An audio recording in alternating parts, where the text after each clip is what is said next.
Buenas noches, ¿cómo están? Les damos la bienvenida a 24 horas. Es una jornada sumamente triste, banderas a media asta en las instituciones públicas por la muerte de estas 4 personas, incluyendo al ministro de Agricultura y Ganadería, Luis Neiting. Hoy tenemos todos los detalles sobre este siniestro que empezábamos a relatar anoche aquí justamente en 24 horas. Carlos, ¿cómo estás? ¿Qué tal, Yolanda? Muchas gracias por la sintonía. En vivo y en directo tendremos a nuestros equipos periodísticos apostados en los distintos sitios, uno de ellos la morgue judicial, donde a estas horas se está realizando justamente la autopsia de los cuerpos que llegaron desde Ayolas esta tarde-noche. En instantes está también Judith Colexa desde la zona sur del país y todo lo que tiene que ver con los preparativos del velatorio de los 4 ocupantes de esta aeronave. En instantes, acá en 24 horas. Bienvenidos.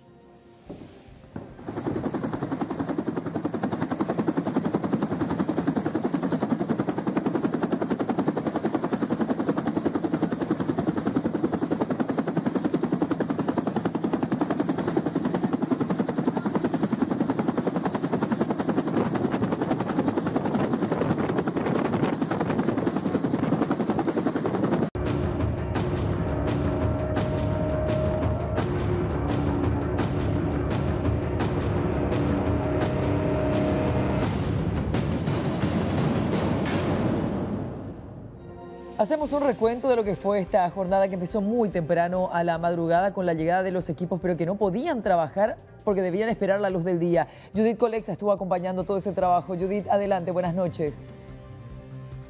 Yolanda, buenas noches. Saludo para Carlos y los televidentes de 24 horas. Y una jornada de intensas búsquedas y rescates se vivió hoy en la localidad de Ayolas, departamento de Misiones. Todo para poder localizar la aeronave que llevaba consigo a 4 tripulantes exactamente, entre ellos el ministro de Agricultura y Ganadería, Luis Neiting, cuyo deceso se confirmó en la jornada, así como también sus acompañantes, quien sería el viceministro de la cartera estatal, así como también el piloto y el copiloto. Una jornada muy triste también, con semblantes bastante marcados por el dolor y el cansancio, porque un importante grupo de personas trabajaron para el efecto, lo hicieron de distintas formas, ingresaron por tierra, hicieron rastrillajes por aire, porque recordemos que todo esto ya arrancó en cuanto a las búsquedas se refiere ayer en horas de la noche, cuando se daba a conocer que la aeronave que trasladaba justamente a los representantes del MAC había desaparecido. En horas de la madrugada se intensificó el trabajo, pero a medida que pasaban las horas pareciera ser que todo era inútil. Ya solamente se esperaba que caiga la mañana para que se pueda tener la colaboración de las aeronaves que iban a realizar el rastrillaje por la zona vía aérea para poder divisar y localizar a la avioneta. ¿Y quién iba a decir, Yolanda, Carlos, de la audiencia, que a tan solo 6 kilómetros y 200 metros aproximadamente se iba a encontrar la aeronave precipitada en una zona de esterales? Lo que da a entender que solamente sobrevoló 2 minutos un poco después que despegó de la pista del aeropuerto de Ayolas. Dialogamos después que culminó toda esta tarea de rastrillaje y de búsqueda intensa con el capitán Roque González acerca del trabajo que realizaron, de las personas que participaron y por supuesto de la dificultad que tuvieron para llegar hasta el sitio donde la aeronave se precipitó y donde también fueron encontrados los tripulantes ya lastimosamente fallecidos. Fue un trabajo más que nada muy complicado por el hecho de las condiciones del terreno. Es un estero muy complicado, sumado a que todos hemos salido con quemaduras del lugar, porque como había la nafta que se había derramado en el sitio, produjo herida a nuestro propio personal. Fue un trabajo muy complicado por las circunstancias del accidente. Fíjense que la aeronave cayó en picada, cayó de punta, y eso ha significado que los cuerpos hayan quedado enterrados a 2 metros de profundidad bajo agua, y eso tuvimos que remover primero la maquinaria en forma manual para luego poder entrar a buscar los restos. En principio creyeron que no iban a poder hoy, capitán, sin embargo, así lo pudieron. No, el trabajo se completó hoy. Lamentablemente, así como la aeronave se desintegró, pasó exactamente lo mismo con los cuerpos. Es un dolor extra para la familia también. Fíjense ya pasar por esta situación para los familiares y encima tener que ver que los cuerpos no están completos. No quisiera estar ni un segundo en el lugar de los familiares. Bueno, Yolanda, Carlos, de la audiencia, recordemos que ayer a estas horas más o menos trascendía a través de las redes sociales y de nuestro medio mismo imágenes de circuito cerrado del aeropuerto que muestra el momento del despegue de la aeronave. Incluso muestra una parte que se da como un destello y posteriormente desaparece en la nada la avioneta, hecho que llamó enormemente la atención. Pasaron como 15 minutos y ninguna noticia se tuvo de los tripulantes, por lo que la torre emitió una alerta, ya que mencionan que pasado 15 minutos y cuando la aeronave adquiere a 6.000 pies aproximadamente, tienen que reportarse para poder recibir coordenadas y seguir con su trayecto. Esto no sucedió. Pasaron otros 15 minutos, tampoco llegó el reporte de la avioneta, motivo por el cual la DINAC ya también emitió la alerta correspondiente y desde allí ya se empezaron a realizar las búsquedas correspondientes. El ministro de la Secretaría de Emergencia Nacional, Joaquín Roa, con toda su comitiva se hizo presente a tempranas horas de hoy, conformando una mesa de crisis para que puedan realizar un rastrillaje por la zona que comprendió unos 10 kilómetros a la redonda más o menos. Ahora, ¿por qué llegan a los 10 kilómetros a la redonda? Los pilotos, que serían los colegas del piloto, valga la redundancia, que estuvo al mando de la aeronave que llevaba a los representantes del MAC, ellos tenían una tecnología muy importante que permitió detectar la señal de los teléfonos celulares de los tripulantes hasta un cierto momento, porque después ya se quedaron aparentemente sin señal. Esas señales fueron captadas mediante esta tecnología, por lo que ellos pudieron saber en qué zona misma podría estar la avioneta, motivo por el cual fue en ese sector mismo que se concentraron las búsquedas y finalmente cuando cayó la mañana y se hizo el rastrillaje vía aérea se pudo confirmar que verdaderamente allí en una zona de esterales de difícil acceso se encontraba precipitada la avioneta. Destacar que prácticamente se sumergió en su totalidad lo que tiene que ver con la aeronave, así como también las víctimas fatales que quedaron sumergidas en su interior. Fue muy difícil el trabajo de rescate, pero pudo ser posible. Incluso un informe bastante breve fue realizado en horas de la tarde por el ministro Joaquín Roa, adelantando que incluso podrían pasar las búsquedas a varios días más, que estaban incluso haciendo un programa de donde las personas podían acceder a más datos para que puedan acercarse, incluso colaborar, porque se pretendía que esto pase a 3 días aproximadamente. No obstante, mediante el rápido trabajo de los bomberos, esto pudo agilizarse y finalmente hoy se retiraron los 4 cuerpos sin vidas de las víctimas que se quedó justamente a causa de este siniestro. También vamos a compartir con ustedes una nota. Sí, te queremos parar en este punto 2 minutitos porque queremos ir a un contacto con la familia de Luis Neiting. Te pedimos 2 minutitos y después ya retomamos con todas las entrevistas. Carlos. Vamos hasta Carmen del Paraná. Alexis Amarilla, buenas noches, adelante contigo.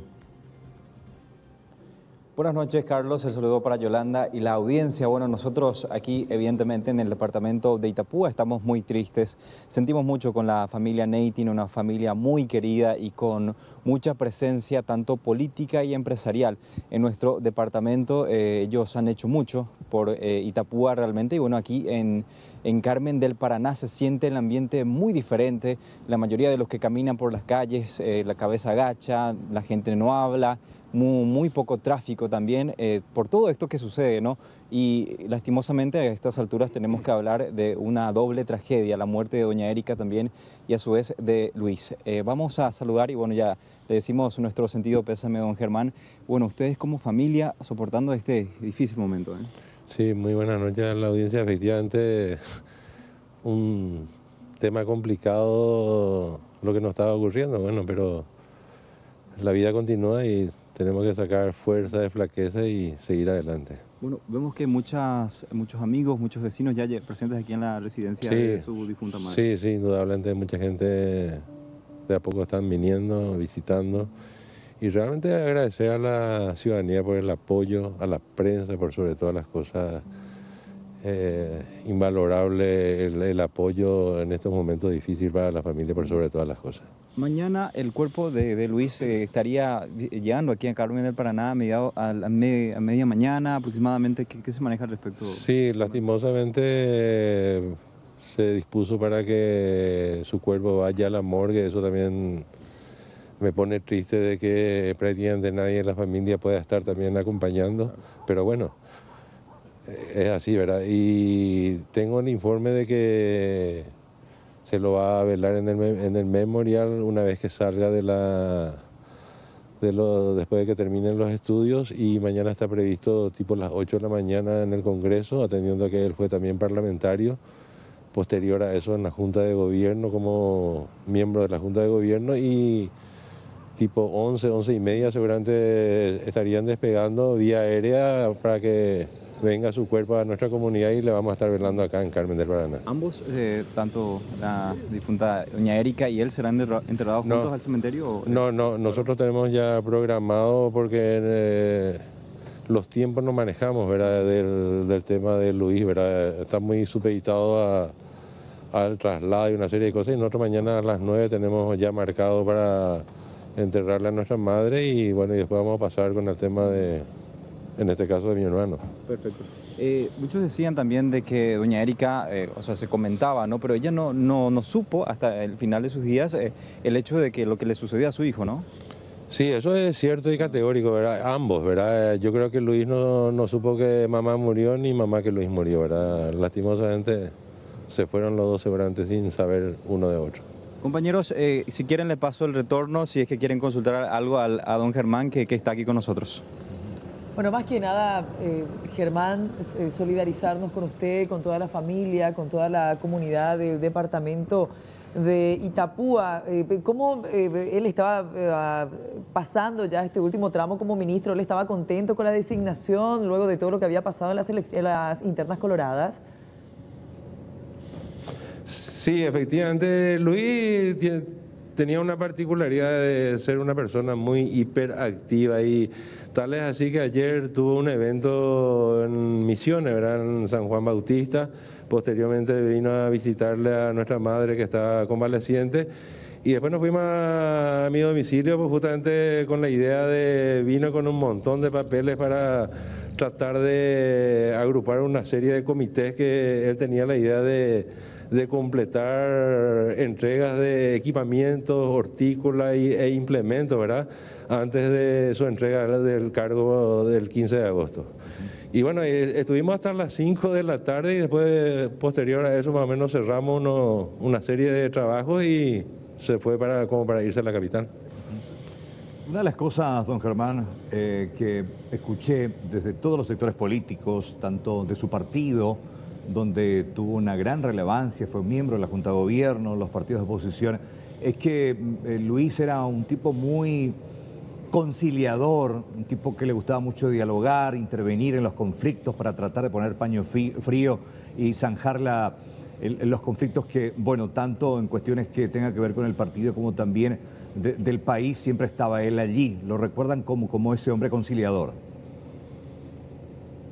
Sí, efectivamente, y yo también siempre lo dije, a pesar de que soy bastante mayor que él, ¿verdad? Pero yo personalmente también, a pesar de que yo fui el que prácticamente lo metí en la arena política, pero hoy día pasó a constituirse como líder mío también, ¿verdad? Realmente tenía una capacidad y una adaptación espectacular, ¿verdad? Y yo creo que eso también la gente reconoce. Ya, así como habías manifestado, no solamente la gente de nuestro partido, sino gente de otro partido o de que no tenga partido, ¿verdad? Él tenía un don especial, un liderazgo, y bueno, lastimosamente vamos a perder una gran persona y un gran líder, particularmente acá en el departamento de Itapúa. Bueno, don Germán, le queremos decir muchísimas gracias por este tiempo y sobre todo mucha fuerza y nuestras condolencias para toda la familia. Gracias, Yolanda, y realmente reiterar mis agradecimientos a toda la prensa por el gran apoyo que nos están dando. Muchas gracias. A usted. Alexis, gracias también por este contacto. Bueno, nosotros vamos a restablecer la comunicación con Judith Colexa para seguir con este resumen de lo que fue una jornada larguísima. Judith, adelante.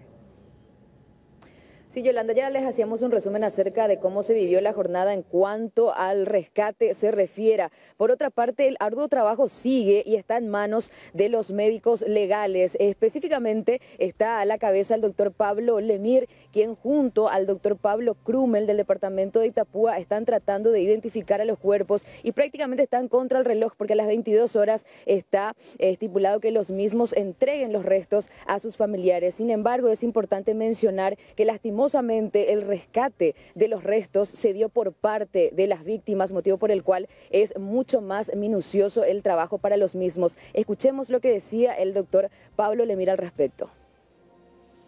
Coordinando con el doctor Pablo Krumel, que es uno de los forenses, el forense de Itapúa, pero está haciendo de punta de investigación en este caso, junto con la doctora Celaya, que es de la zona de Ayolas. Los cuerpos ya fueron levantados de la escena primaria, es decir, del avión. Están en 4 bolsas, están desmembrados. De ahí van a ser levantados, se les lleva una parte más seca, donde van a ser analizados en el sentido de la inspección general del cuerpo y la descripción de todas las partes que están dentro de esas bolsas, para posteriormente ser trasladados a Asunción, y donde ahí vamos a tratar de hacer la identidad final de esos cuerpos y la toma de muestras de algunos tipos de análisis que se pueden hacer, sobre todo en el caso del piloto y el copiloto, que haciendo un paralelismo vendrían a ser como los choferes del vehículo, y hay que analizar los de tóxicos, si no tuvieron algún problema de salud, infartos, etcétera, que pudieron haber afectado la conducción, en este caso del avión. Eso es lo que se va a hacer, y posteriormente la entrega a los familiares, una vez que estén identificados y hechos los análisis. Algunos referían que estaban irreconocibles, pero tenemos las facciones físicas. Hay algunas cosas, o sea, eso sería muy irresponsable de mi parte decirlo en este momento, pero hay algunas partes, según lo que me han dicho el doctor Krumel, hay muchos elementos que podrían ayudar a la individualización, a la identificación. O sea, no estamos hablando todavía acá de reconocimiento, pero sí de que se puedan identificar la parte a que corresponde cada quien. De hecho, tienen que reconstruir...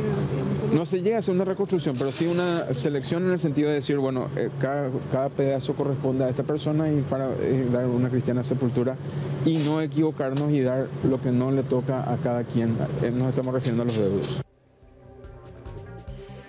Bueno, Yolanda, Carlos, televidentes, y por último, la gente durante la jornada nos preguntaba cómo exactamente se llama la zona donde se precipitó la aeronave con los tripulantes. Irónicamente se llama Esteral Ñembuasí, lote 20, que está, reiteramos, a unos 6 kilómetros y 200 metros nada más de la pista del aeropuerto de Ayolas. Con respecto al ministro de Agricultura y Ganadería, Luis Naitin, ya fallecido, por cierto, lo van a estar velando a partir de las 22 horas de hoy en el memorial que está ubicado sobre la avenida Mariscal López. Y mañana a las 9 va a estar en el Congreso, y a las 10 en la Junta de Gobierno, y luego se lo va a trasladar los restos a su natal Carmen del Paraná en el Polideportivo Municipal.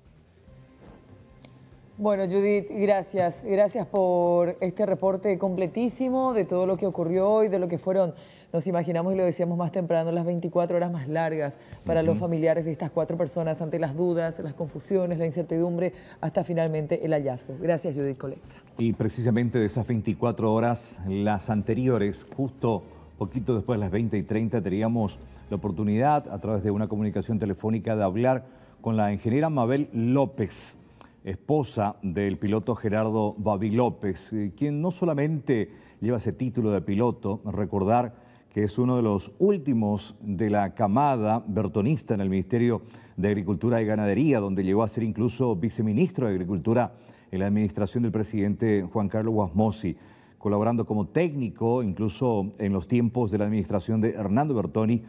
Comenzó ya a comandar el bimotor Bicraft Barón del MAC, en ausencia en aquel momento de su titular. Es un hombre muy querido, muy bien recordado dentro del ministerio, donde tenía una larga y dilatada trayectoria y más de 4 décadas incluso pilotando las aeronaves del Ministerio de Agricultura. Fuimos hasta San Lorenzo, hablamos con la también ingeniera Mabel López sobre esta tragedia que enluta a su familia y también al país.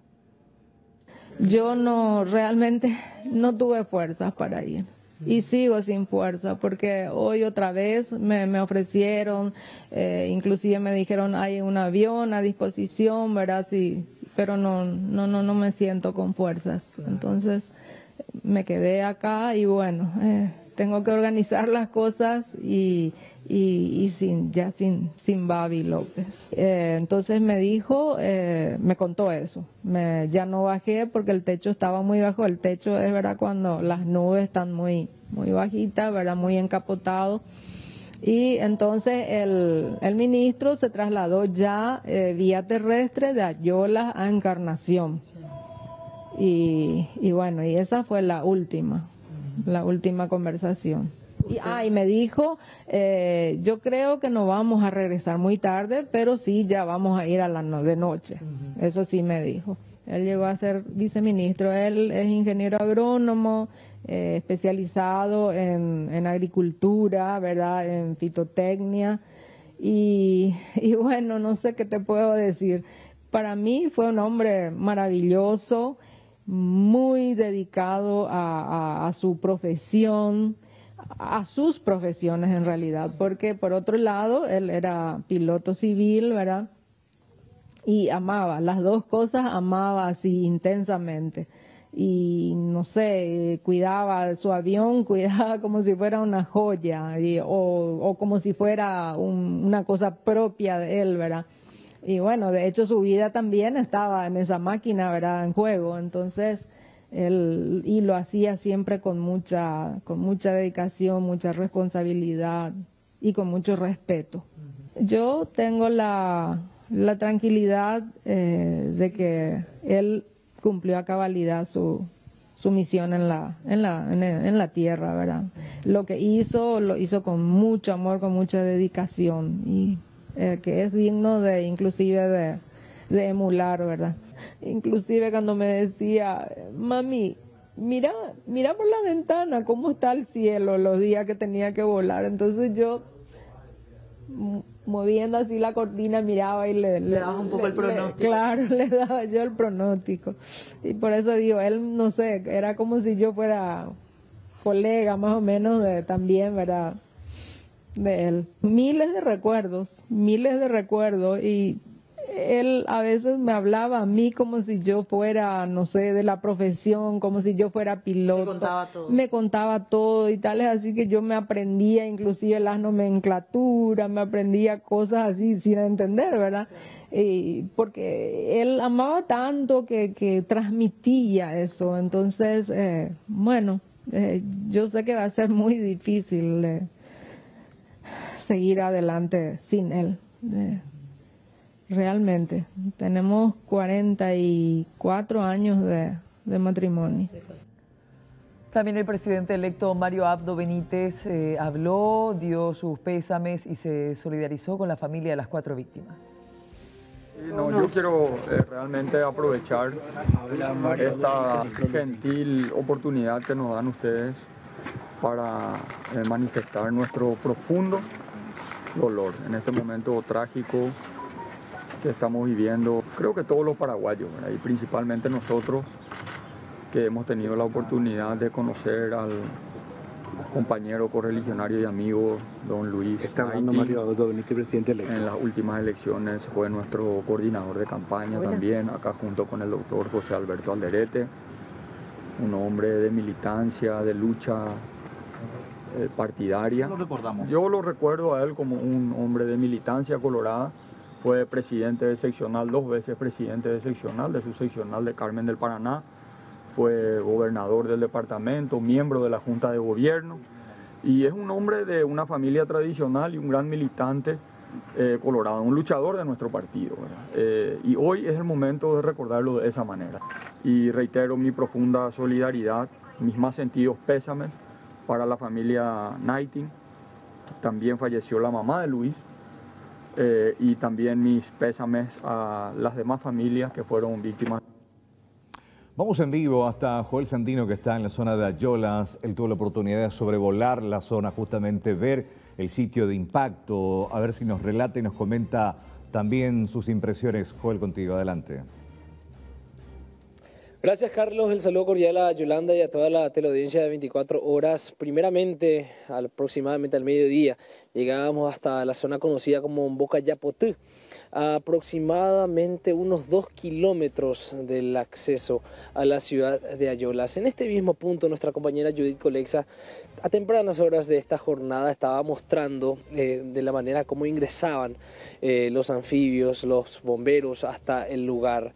De ahí nos trasladamos contamos con una comitiva, la comitiva de rescate, encabezada por el Cuerpo de Bomberos Voluntarios del Paraguay, como también representantes de una conocida agroganadera de la zona, la cual prestó las maquinarias, en este caso un tractor y una retrocavadora, maquinarias que no pudieron ingresar debido al estado del camino.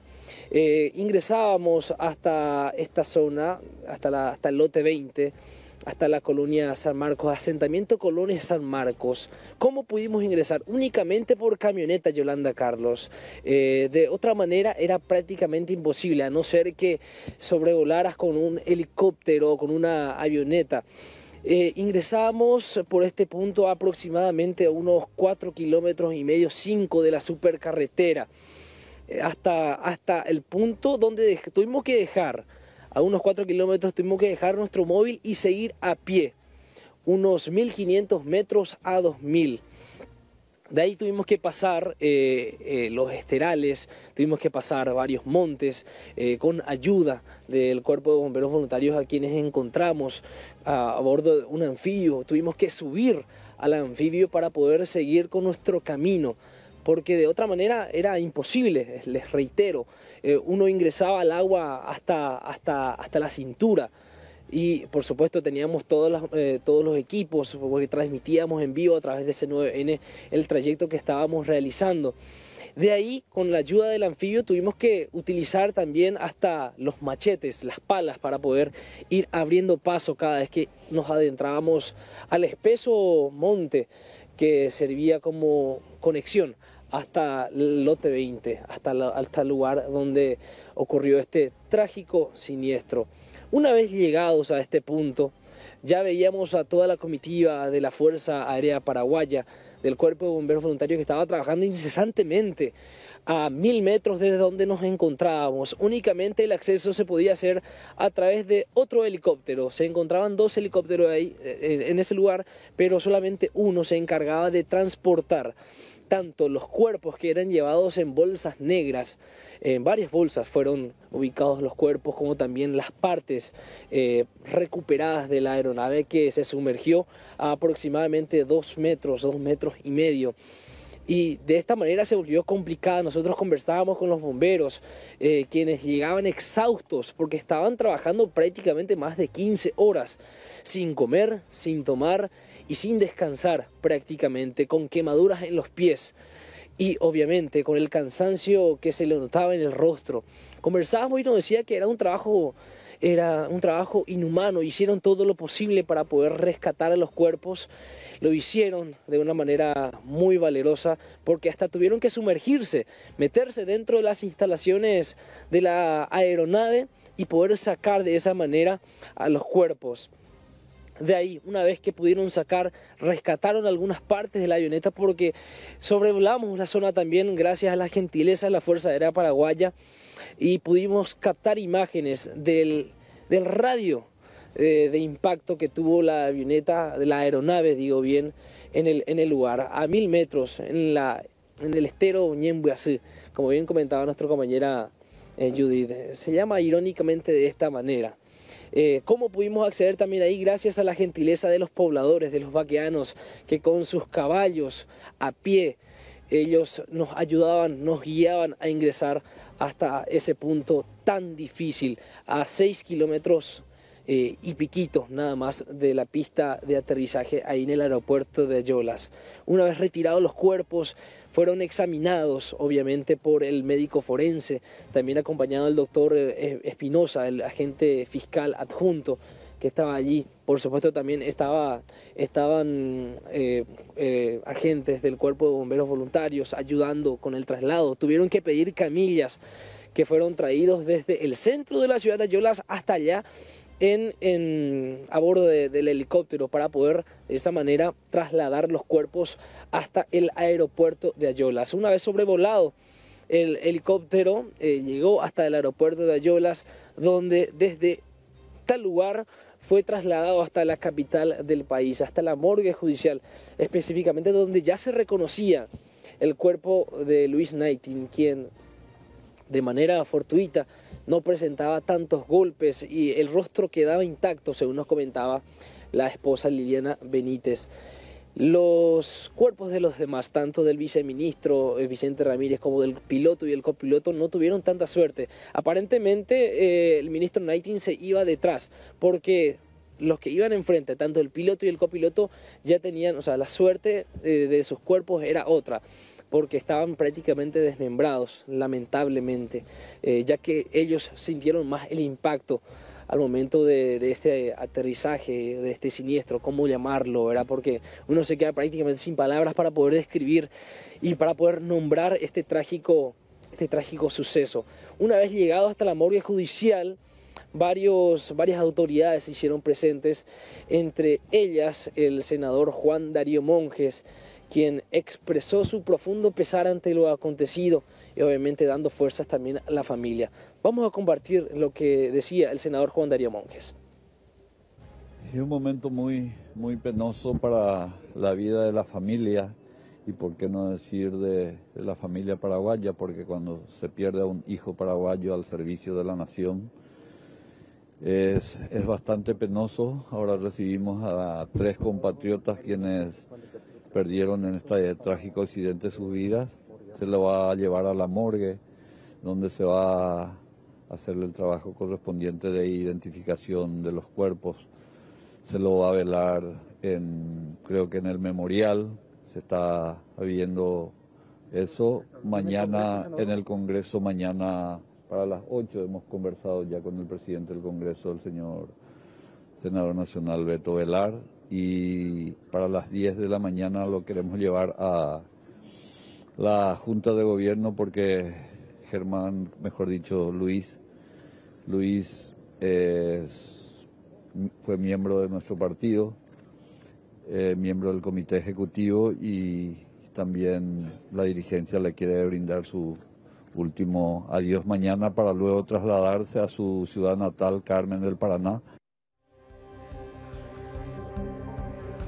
Bueno, una jornada difícil la que se tuvo entonces aquí en el departamento de Misiones, específicamente en la ciudad de Ayolas, a 6 kilómetros nada más en la colonia San Marcos. Nada más que también destacar el gran trabajo de mi compañero Guillermo Chávez, quien con las imágenes estaba acercando minuto a minuto la realidad de lo que acontecía aquí en el lugar, y por supuesto también valorar el trabajo de los demás compañeros, tanto de Judith como de Jorge, de Josías, de todo el equipo que estuvo allí presente, y vamos a seguir estando.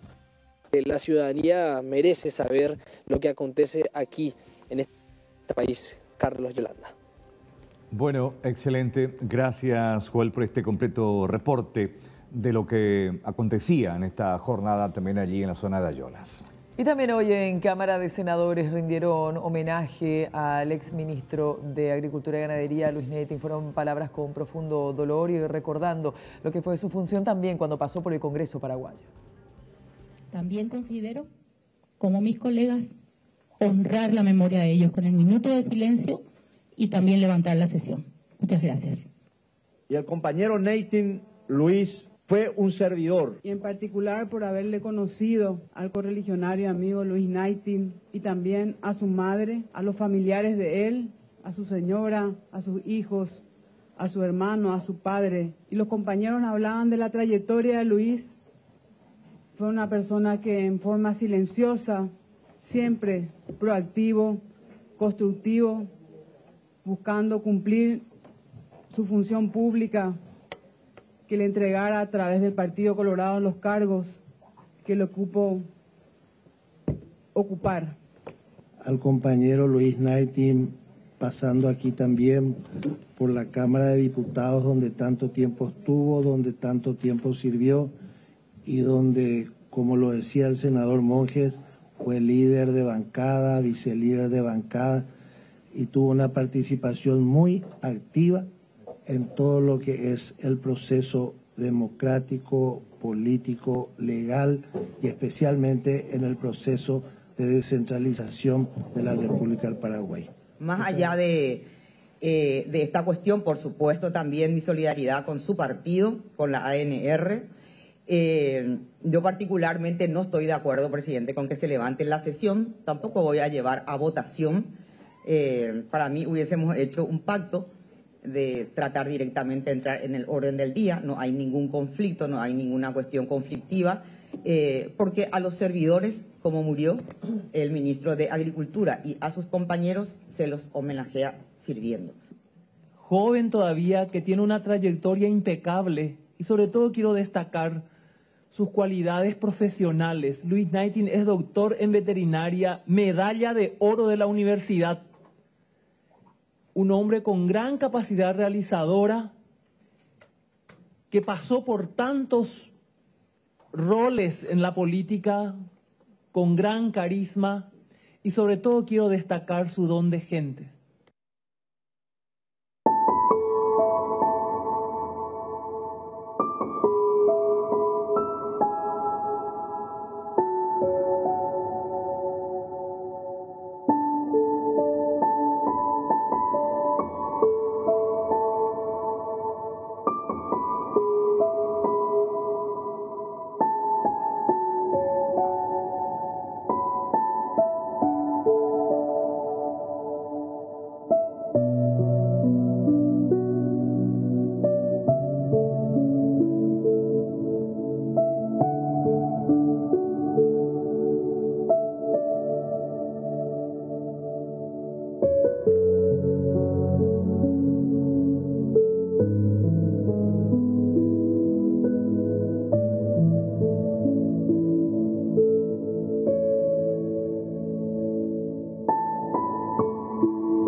Vamos en vivo hasta la morgue judicial. Lorenzo García, adelante. Hola, ¿qué tal? ¿Cómo estás, Carlos? Buenas noches para vos, para toda la teleaudiencia. Y nosotros estamos aquí apostados frente a la morgue judicial, donde en estos momentos ya entró el móvil de la empresa que va a retirar el cuerpo que nos imaginamos del ex ministro de Agricultura y Ganadería. Estamos hablando del doctor Luis Knighting, teniendo en cuenta que la viuda mencionaba que a las 22 horas va a comenzar el velatorio en el memorial ubicado sobre la avenida Mariscal López. Nos imaginamos, porque hay que recordar entonces, al Parque Serenidad van tres de los fallecidos. El Luis Knighting y Gerardo López van al memorial de Mariscal López, y el viceministro Vicente Ramírez va al salón velatorio, está ubicado sobre la avenida España y Boquerón, pegado mismo a la embajada argentina. Uno de los móviles ya ingresó aquí a la morgue judicial. Y bueno, estuvimos desde tempranas horas en este lugar, escuchando precisamente y viendo la llegada de las ambulancias aquí en esta morgue judicial. Y bueno, lo más importante fue lo que mencionaba la señora Liliana Benítez, la esposa de Luis Knighting, fallecido ministro de Agricultura y Ganadería, a la salida precisamente. Tuvimos la posibilidad de hablar con ella antes de ingresar y después también a la salida. Y lo más importante, nos contó a la salida, a pesar del dolor de que vive toda la familia, lógicamente la señora, la esposa de Luis Knighting, nos detallaba de cómo finalmente se lo encontró al cuerpo sin vida de su ex marido. Y bueno, esto es lo que decía la señora Liliana Benítez de Knighting a la salida de la morgue judicial. Estaba en perfecto estado, su cuerpo también, su ropa también, pero sin vida, ¿verdad? Pero sí, no estaba desfigurado él. El peor impacto se llevaron los que estaban adelante, él por lo visto iba atrás, lógicamente ya adelante iba el piloto y el copiloto. Según los médicos forenses, ¿cuál finalmente fue la causa? Sabemos que explosionó la avioneta, pero según los médicos forenses, ¿cuál realmente fue? Nosotros entramos a identificar el cuerpo, firmé el acta y ahora viene la autopsia, todavía que va a tardar de 2 a 4 horas, dijeron. todavía no sabemos nada. ¿El cuerpo de su marido va a ser inspeccionado con la autopsia o ya no? Sí, va a ser inspeccionado con autopsia, sí, porque tienen que saber el estado de salud de todos ellos y... ¿Se sufrió algún tipo de impacto? Sí, exactamente. Como esposa, ¿qué información maneja, señora, teniendo en cuenta si fue un accidente ocasionado por la máquina o hubo un error humano? ¿Qué información maneja? No tengo la menor idea, simplemente realmente esperábamos encontrarlo con vida e hicimos todo lo posible y no fue así, pero ni idea si fue problema mecánico o el piloto sufrió algún ACV o infarto o algo que no se descarta. Ahora van a analizarle justamente con más precaución al piloto. El ministro del Interior mencionaba que esta noche ya en el Salón Memorial se lo iba a estar velando, ¿es así? Sí, a partir de las 10 de la noche en el Memorial y mañana a las 9 de la mañana sería trasladado a la Junta, al Congreso y después a la Junta de Gobierno a las 10 de la mañana y posteriormente iría al lugar donde nació, a Carmen del Paraná, para ser enterrado. Bueno, así lo escuchábamos a la señora Liliana Benítez de Neitin y ahora ingresó el segundo móvil de la empresa Parque Serenidad. Precisamente este móvil, me decía el conductor, el chofer, de que va a retirar el cuerpo que en vida fuera de Vicente Ramírez, el viceministro de Agricultura, entonces el que va a ser retirado en instantes nada más de esta morgue judicial. El cuerpo de Luis Neitin va a seguir demorado todavía por instantes porque se está justamente haciendo el proceso de lo que mencionaba la señora del fallecido Luis Neitin, Carlos Yolanda. Bueno, gracias Lorenzo por este reporte muy amable en vivo desde la morgue judicial. Seguiremos muy pendientes a la noticia desde allí.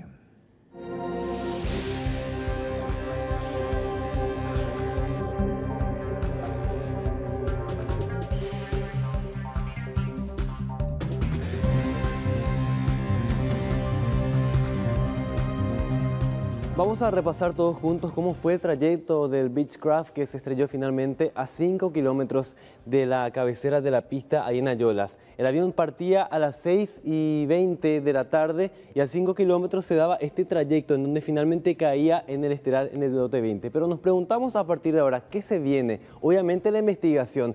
Y vamos a analizar todos juntos qué tipo de avión y qué tipo de quejas principalmente presenta este avión. Hoy se pronunciaron al respecto 3 autoridades muy importantes, exministros y también incluso un expresidente de la República. Vamos a ver acá una simulación del Beechcraft.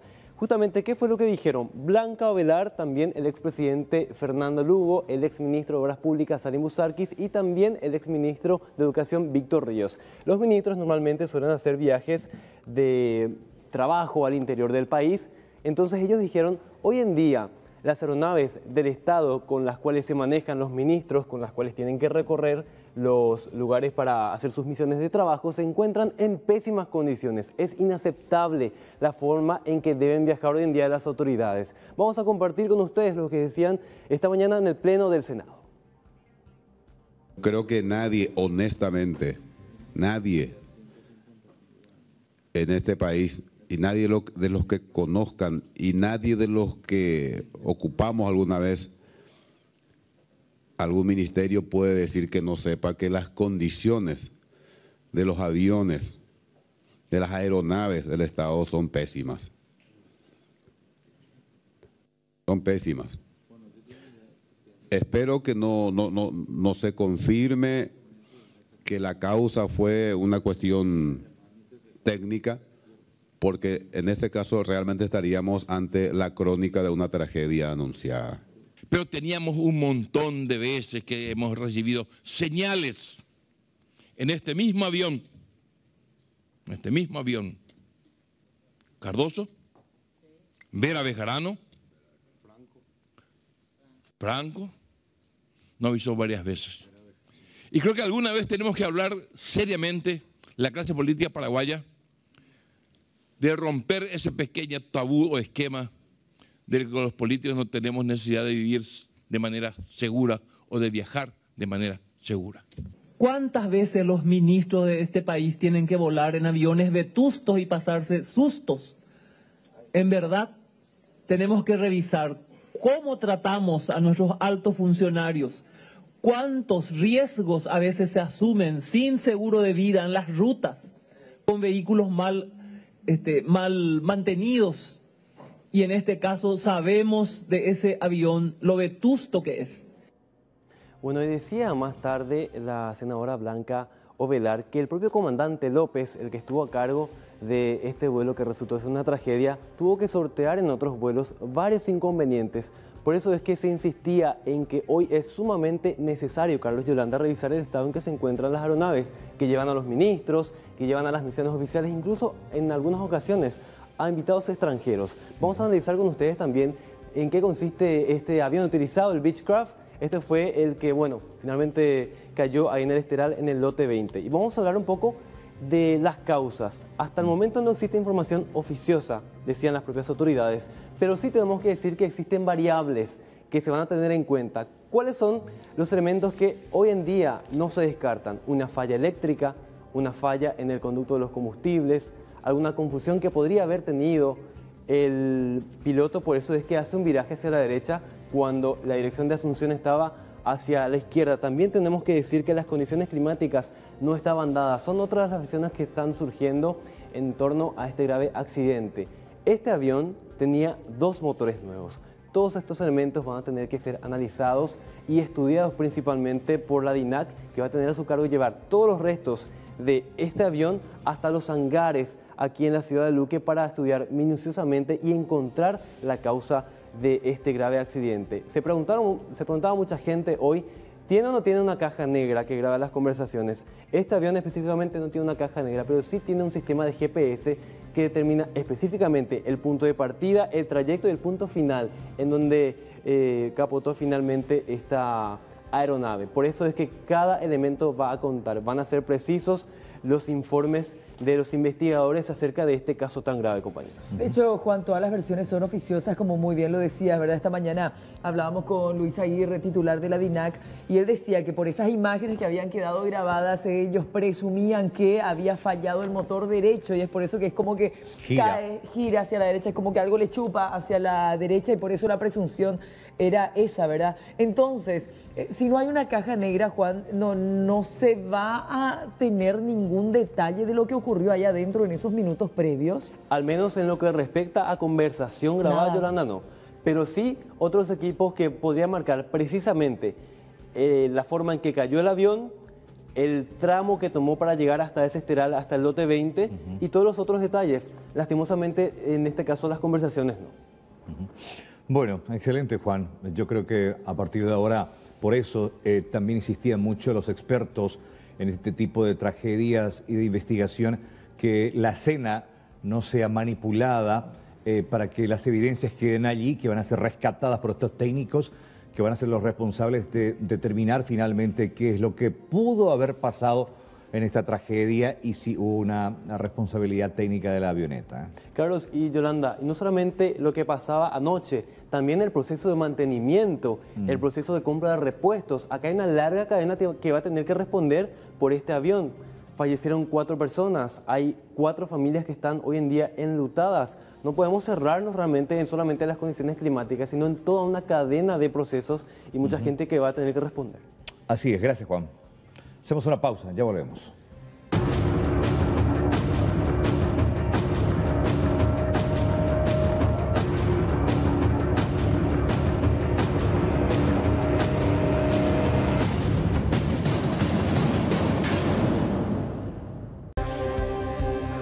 Bueno, es momento de conocer los datos del tiempo. En gran parte de la República va a persistir estas jornadas de bajas temperaturas, principalmente a la mañana y entrada a la noche. A estas horas en Ciudad Capital la temperatura es de 12.4 grados. La sensación térmica es la misma, la humedad del 88%, la visibilidad está reducida de acuerdo a este reporte y soplan vientos del sector noreste y el cielo permanece nublado. ¿Qué nos indica para el resto de esta semana y cómo se viene el fin de semana? Para mañana, en las puertas ya del fin de semana, viernes, mínima anunciada 10 grados, la máxima 24. Atención, el sábado, la mínima 13 grados, lluvia para el sábado y la máxima de 21 grados. Mientras que el domingo, el primer día de la semana siguiente, tendremos una mínima de 10 grados y la máxima, de acuerdo a este reporte, 21 grados. Hacemos una pausa, ya regresamos.